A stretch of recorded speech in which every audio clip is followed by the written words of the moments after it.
So today I want to begin actually 4 sermons this month tied together, and they come from a book written long ago by one of my spiritual heroes. Then a Baptist. Later in life, he became Episcopalian, John Claypool. You've heard me reference him before in this place. And as we walk through these sermons, you're going to hear certainly echoes, themes that I have lifted up at various memorial services. And rightfully so, because this book came out of a very existential thing in his life, the death of his daughter. While he was pastor of what was then the Baptist Seminary Church in Louisville, Crescent Hills Baptist, and he preached 4 sermons, one after Laura Lou had been diagnosed with leukemia, under great pain, and then had gone into her first remission. The second after she had relapsed and then had moved into a second remission. The third after her death, when he took weeks before he went into the pulpit, though many people tried to rush him to do otherwise. And the fourth, looking back on the experience after months had passed. So I want to just simply say this. I almost never do this. My pastor, after I retired in Dallas, loved to take books and walk through books. And I think there's always the danger of simply spouting what somebody said from a book. But the reason I've chosen this is because even before yesterday, we are living in a difficult time when people are so on edge. Many so sure of themselves, ourselves, that listening is a hard thing to do. But worse than that, processing how we're living has become difficult. Even for those who are in places of meditation, it is so overwhelming at times to walk this journey. And so I thought, well, I'm going to go back to a place that helped me in crisis points in my life. And so I want to raise some of the learnings from Claypool, but I want to do something else. I want to give some voice theologically to that as it has come through my experience. And that will come certainly in a more pronounced way next Sunday. So to begin, I just simply want to read the kind of prologue of the first chapter, if you will, to set context. She was a bright and exuberant child, full of life and joy that sprang up as she finished the 2nd grade and participated in 2 recitals in one day, a Suzuki violin performance on Saturday morning and a ballet recital that evening. The next day, she seemed tired. We attributed it to her hyperactivity, but she stayed tired. And then her ankle began to swell. And finally, the pediatrician sent us to a specialist at Children's Hospital, where on the 3rd day, we heard the word acute leukemia. That was on a Wednesday, and I made no attempt to preach the following Sunday. But then the first treatments began to take effect, and Laura Lou went into an immediate remission or returned to normalcy. And 11 days after the initial news, this is what I shared with the congregation. So I wanted to kind of set that up, and we'll kind of do that the next few weeks. People wanted to hear from their pastor quickly in a reassuring way, that he had understanding, that he had answers. And I know how that goes. That's kind of a burden any pastor feels. And if he or she is going to last in the ministry, then she or he needs to find a way to develop a sense of humor, to deflect those expectations, lest you get overwhelmed by those expectations. Because no one no one can explore the depths of the human experience and the mysterious nature of God and claim to know what there is to know, to have truth in his or her pocket and dispense it like you would at the pharmacy. Now, I know there are people who show up on TV now and then. We had some this past week. One in particular from First Baptist in Dallas that I always have trouble stomaching his theology, who popped up and was glad to give explanation for certain issues. But by and large, most pastors have more humility than to try to do that. Claypool said, though, when he began the journey, this long journey, traveling with his daughter and his family and his church through these experiences, that early on he wouldn't claim to have truth, but there were thoughts that seemed to be obvious along the way, benchmarks. And one of those does seem to be obvious, though those of us who are prone to overthink, we don't necessarily get it right away. Claypool said that one of the things that sometimes happen is that we get in the process of trying to think life before we live it. And so when he got his news about his daughter and being theologically trained, actually, he was quite brilliant theologically. Anybody who's a monotone preacher but has an overwhelming impact has to be pretty good, I can tell you. So, here's the problem. We get to analyzing, and sometimes we forget that life must go on. That we are made to live life with some level of passion, whatever that looks like. And we have been called to live life with some openness. And so, while this tragedy may be playing out right within our lives and before us, there are other people's needs and other concerns and other things that must be dealt with along the way. Harry Emerson Fosdick, who dominated the New York City religious conversation for so many years when he was at Riverside, kind of summed this up well. And I'm going to kind of make the language a little more inclusive since we've traveled a number of decades since Dr. Fosdick was there. One can't put off making up one's mind, or one can put off making up one's mind, but one can't put off making up one's life. Life comes at you, and it comes at you in a myriad of ways. Now, thanks to Descartes and Western philosophy, who came up with that great saying, I think, therefore I am, Claypool said he got right away where Descartes' mistake was. It was a fatal flaw. And it goes all the way back to the Genesis creation stories. Think about those stories. There's two different stories. One's kind of more pronounced, I think, and interesting than the other, but you might disagree with that and think the other is. But just think of the concept. These two people placed in paradise. Paradise. You don't have to worry about watching Food Network to get the next menu item so food won't be boring.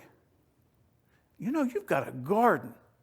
A garden must have, in terms of the storyteller's mind, must have pictured this garden and the smell of all the plants wonderfully. Walking through the garden, smelling the plants, picking from the trees, fresh, organic, no pesticides. Monsanto wasn't around then, so people actually could still live. And to have all of that at your disposal and God say, it's good. Oh, it's good. All God wanted was a relationship.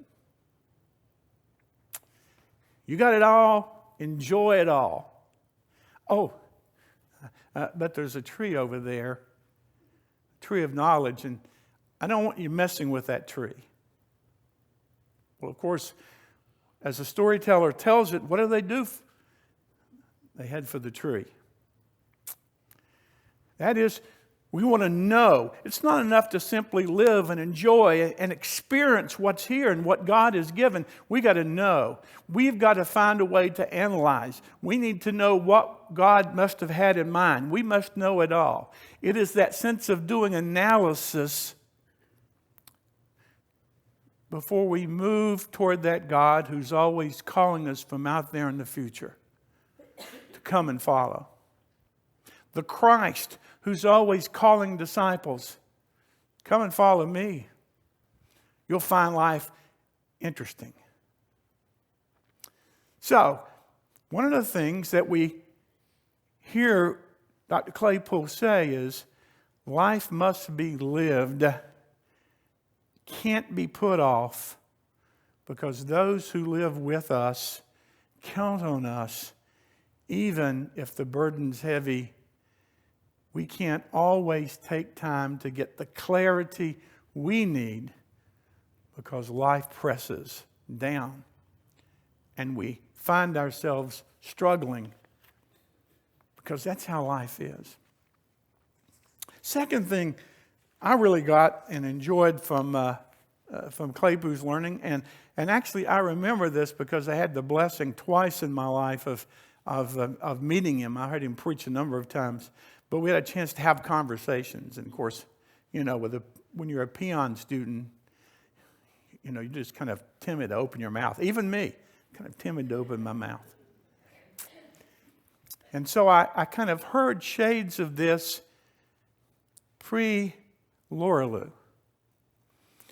And it was the sense of understanding and have clarity that life is not simple. And God is not simple.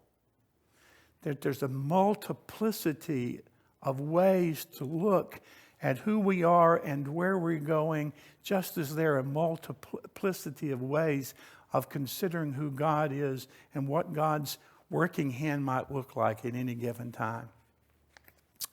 One of the things that drives me a little crazy is, is how quickly I name stuff. None of you here have that problem. I name stuff. You know, I get them and I say, God, that's horrible. That's horrible. That's bad. It's that's wonderful. That's good. Isn't that good? This is hopeless. Hear that word? This is hopeless. We go around naming things in simple kinds of ways rather than experiencing, pondering, asking questions about what it is that we're going through. You've heard me say this, and so look, you're going to have to put up with this. There's some things I'm going to say over and over again, and there's no way that they'll ever leave. So we're going to revisit this kind of theology thing again.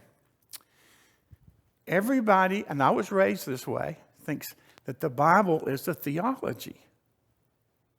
No, it's not. The Bible is not a theology. The Bible has theologies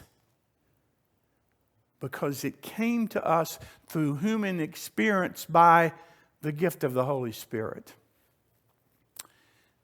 The worst theology, I think, in all of the Bible comes to us in the post-exilic literature, mostly of the Hebrew Scriptures. It's called Deuteronomic theology. Santa Claus theology. If you're good, God will bless you. If you're bad, you'll get a lump of coal in your stockings. If you're good, you're going to do this. And if you're bad, you're going to pay for it. Out of that grew the prosperity gospel.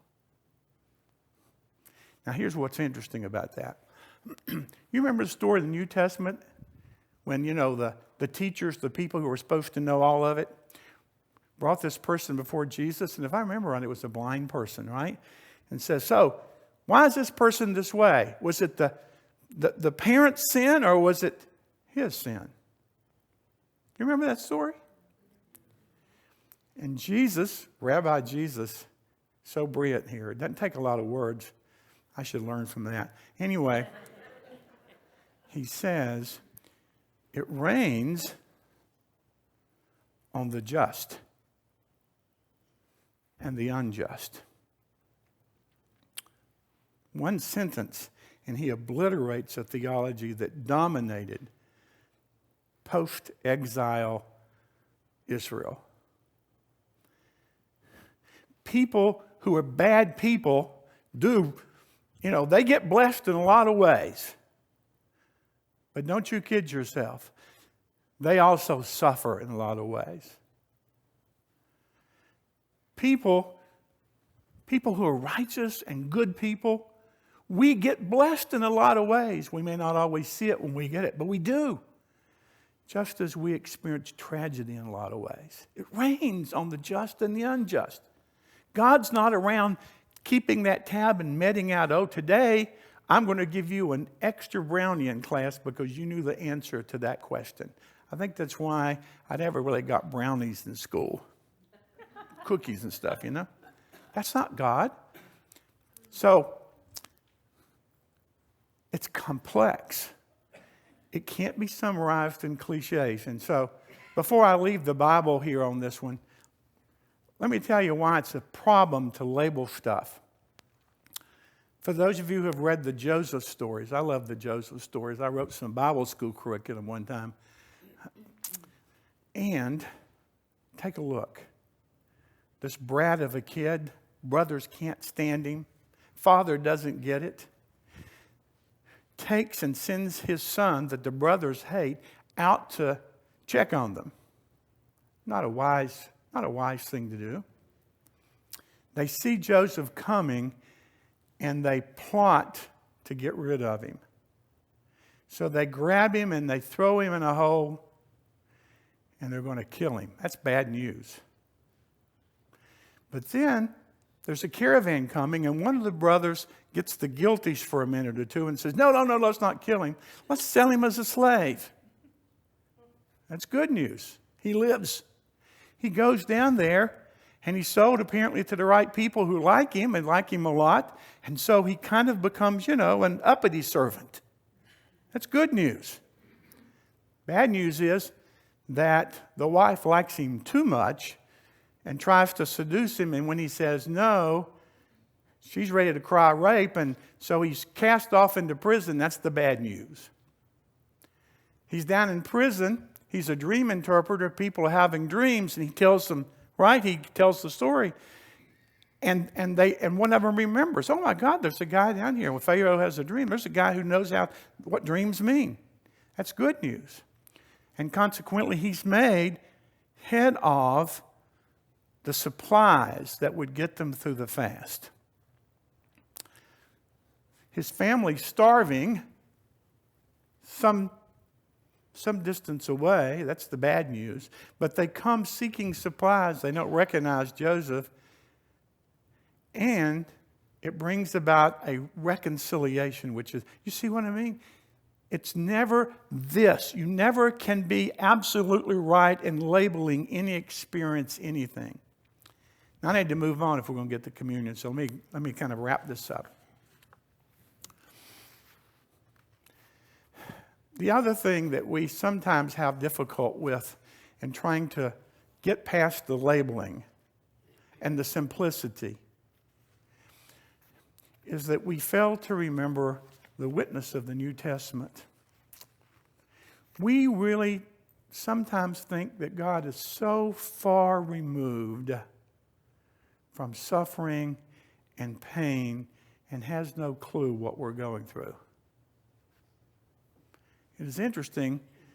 I never cared much for creeds because I don't really think a bunch of guys getting together and deciding what truth is has ever benefited anybody. But in the Apostles' Creed, there's one verb that actually describes Jesus' life experience, because between conceived by the Holy Spirit, born of the Virgin Mary, and crucified, right? Crucified and died and was buried. is the one sentence, suffered under Pontius Pilate. Suffering is a term used about Jesus' walk. Now, we don't really know all the motives behind Jesus' crucifixion, but ultimately there was only one real motive, and that's to defeat God and God's ways, either by empire or by those of some established order. Doesn't matter. That was the whole reason. But here's the thing. Jesus cried out from the cross, my God, why have you forsaken me?" And yet Jesus had not been forsaken. As Jesus suffered through that experience, it was a way of God entering the suffering of the world. So on those days when you think you're living Good Friday, and there are days when I think I am, I'm not going to ask us to have a comparison to who thinks their Good Friday is worse than the others. Just remember this, the testimony of the Scriptures is that it may be Good Friday today, but there will be Easter. It doesn't help those people in El Paso today because they can't get there from Good Friday, you understand? It can't help those people in Dayton because they can't get there right now. But sooner or later, they'll find their way through the tragedy to be able to hope again, because the God within and behind all things is the God of hope. It is hard to live in this world at times with hopefulness. But as the people of faith, that's the witness that we are given. Don't be so quick to name and experience. Wait. Do what you got to do to get through Good Friday, because you're not alone. Because sooner or later, Easter will come. As your pastor, I can say I believe that. Having walked the journey and experienced more than a few Good Fridays, I'm always so grateful when the sun comes up over that horizon and I feel the warmth of Easter across my face.